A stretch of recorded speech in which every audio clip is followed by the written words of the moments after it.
Nigerians should not blame President Bola Ahmed Tinubu or the All Progressive Congress for their sufferings. The Russian-Ukraine war is to blame. Interesting. Is it really the Russian-Ukraine war that we should blame for our problems as Nigerians? There's a countries on two different continents, and you're blaming the country for being responsible for Nigerians' predicament. Well, the news in proper. Now, the Central Bank of Nigeria's governor says we should not blame the government, or rather, he has linked the woes of the ongoing Russian war to the Nigerians' economic woes. Now, Cardoso stated this at the Cowries to Cashless lecture and lunch in the Federal Capital Territory, Abuja, on Tuesday. The Governor of the Central Bank of Nigeria, CBN, Dr. Olayemi Cardoso, has stated that economic woes in Nigeria were occasioned by a number of macroeconomic issues, including the lingering impact of the COVID-19 pandemic and the ongoing Russia-Ukraine war. Now, Cardoso said this at the Cowries to Cashless lecture and lunch in Federal Capital Territory, Abuja, on Tuesday. Now, the Central Bank of Nigeria's governor, who was represented by the Director of Banking Supervision, Mr. Mustafa Haruna, said the country was going through economic challenges occasioned by the pandemic and ongoing Russian-Ukraine war. First of all, I want to get this straight. How is the Russian-Ukraine war a problem to Nigerians that it actually caused them to have be going through these economic challenges, as it is supposedly said that it is the war or probably the lingering effect of the COVID-19 pandemic? Well, heading more into this, the Central Bank of Nigeria's governor said that the book, Cowries to Cashless, would capture the evolutionary journey in the history of the Central Bank of Nigeria, particularly with regards to the phenomenal transformation of Nigeria's payment system in the last 2 or 3 decades. Now, this transformation, Cardoso noted, had been deepening by the implementation of the cashless policy. Now, meanwhile, the special advisor to the President on Economic Matters, Dr. Tope Fusas, noted the steady rise in the value of the naira in the past few days, saying the fall in the value of the currency of a country was a sign of conquest. Now, he said when you want to destroy a country, destroy its currencies first. He cautioned Nigerians holding foreign currencies with the hope that the local currency will continue to fall, warning that the policies of the government would shock them. Now, he represented the Vice President, Kashim Shettima, at the event, said, "For those who are speculating and praying and wishing that the country would become nonsense, I believe that policies being rolled out by the central bank and the government that I serve, led by the President, will shock some of them." Now, you need to listen to the agenda from the man himself, that is the President Bola Ahmed Tinubu, and you will see that the level at which he is thinking is far ahead of most of us. You know he has some great ideas coming up. Some of them are what you've seen, reversing the fall of the value of the naira. But he has also challenged us to review forward many of the targets. For example, the idea the Nigerian economy will get to $1 trillion.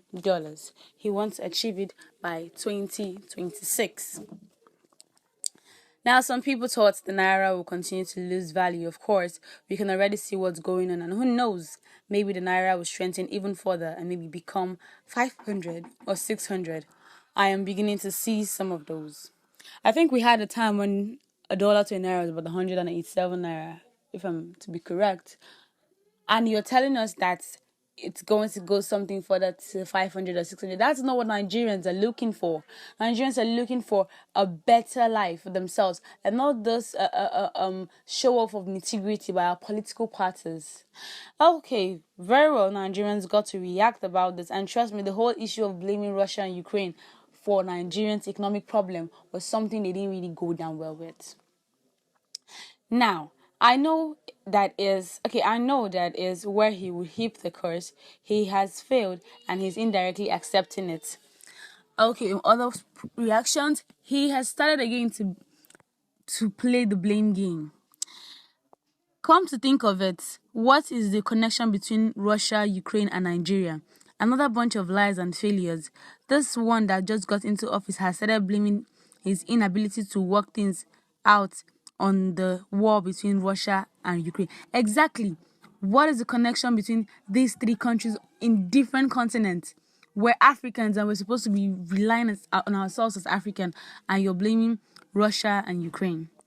Still speaking on the reaction part, most especially when our economy is vulnerable to the war situation, either we like it or not, all countries in the world will have the impact. Oga CBN, let's localize our solution. Now, speaking big English no means say them get sense. He is totally out of ideas. Wonder shall never end in Nigeria. Another country problem will not bring failure to us. I reject it.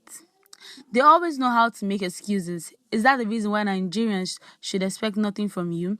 Because you're telling us that you will definitely fail because of Russia-Ukraine wars?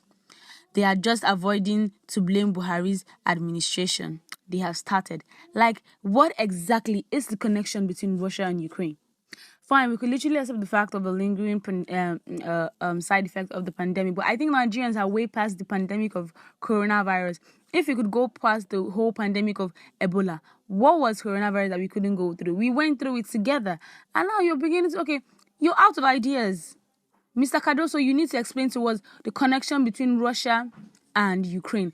Okay, fine, there's some resources that would actually be getting from Ukraine in some instances, and Nigerians already have what you're going through, and you're coming all the way from your office to tell us that it is because of Nigerian and Ukraine war. Okay, rather, sorry, the Russian and the Ukraine war. That is why we're having economic wars in Nigeria. You didn't even say Ghana. You didn't even say Cameroon. Let's understand that those countries are within the same continent as us.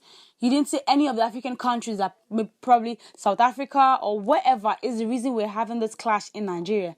You're telling us it's as way back. Even the United States isn't complaining that they're having issues. It is us that are complaining.